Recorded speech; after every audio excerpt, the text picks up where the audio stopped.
buffers क्या हैं? Buffers are the solutions which resist any change in pH.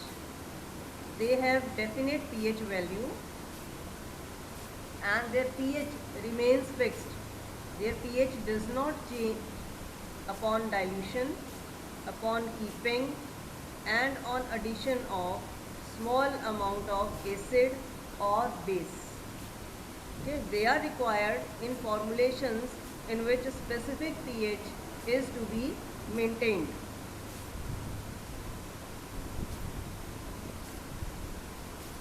There are two types of buffers, acidic buffers and basic buffers. Acidic buffers are the solutions which contain a weak acid and its salt with a strong base. They have a pH less than 7 because they contain a solution of acid, so their pH is less than 7. For example, if we take a mixture of acetic acid and its salt such as sodium acetate, then this mixture will act as an acidic buffer. Then second type of buffers are basic buffers. Basic buffers are the solutions which contain a weak base and its salt. For example, ammonium hydroxide and ammonium chloride. This mixture will act as a basic buffer. Then coming to the mechanism of action of buffers. How do buffers resist any change in pH? Acidic buffers, they constitute an acid, weak acid. Weak acid because it is a weak acid, so its degree of ionization is very less. It remains mainly in the unionized form. Let us understand its mechanism by taking the example of acetic acid. For example, acetic acid is a weak acid. It ionizes to liberate acetate ion and hydrogen ion.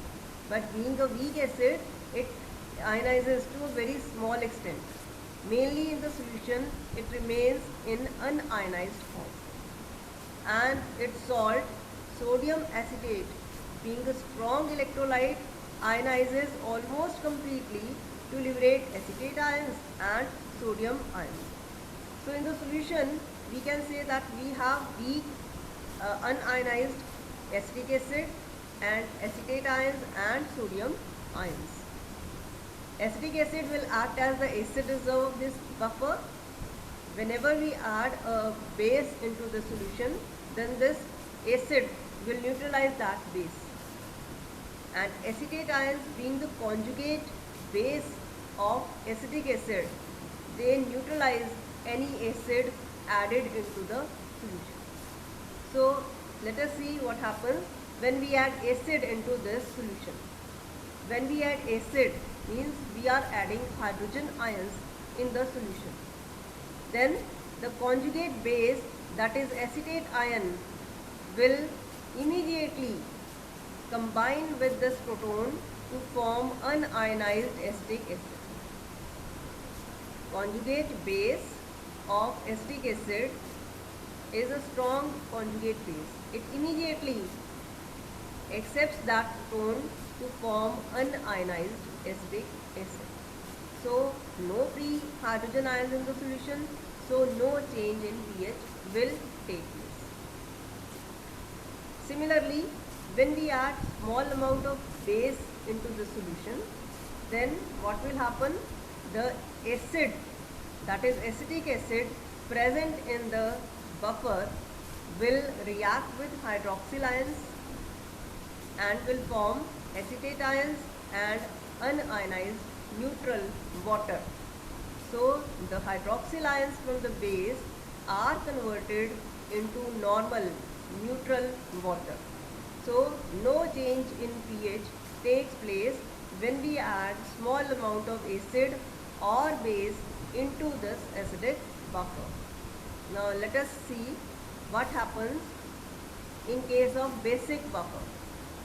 In case of basic buffer, for example, a mixture of ammonium hydroxide and ammonium chloride.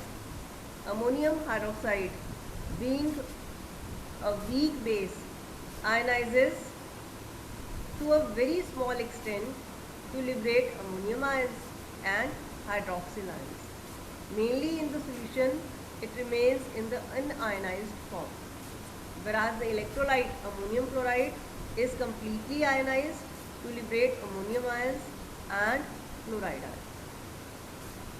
When we add small amount of acid into the solution, ammonium hydroxide immediately reacts with the hydrogen ions from the added acid and convert it into neutral water. Ammonium ion and water is formed. Free hydrogen ions from the added acid, they are converted into neutral water. So there will be no change in pH.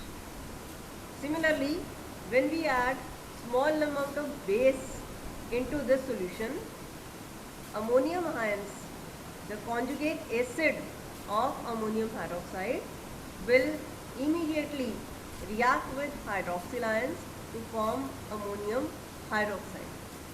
So the pH of a solution changes when there is a change in number of hydrogen ions or hydroxyl ions. So in this case, we can see that when we add small amount of acid or base into the solution, there is no change in hydrogen ion concentration or hydroxyl ion concentration. No change in hydrogen ion concentration will mean there will not be any change in the pH of solution. Okay, pH will not change. So this is the mechanism how buffers oppose or resist any change in pH when small amount of acid or base is added to it. Now let us see how can we calculate the pH of an acidic buffer.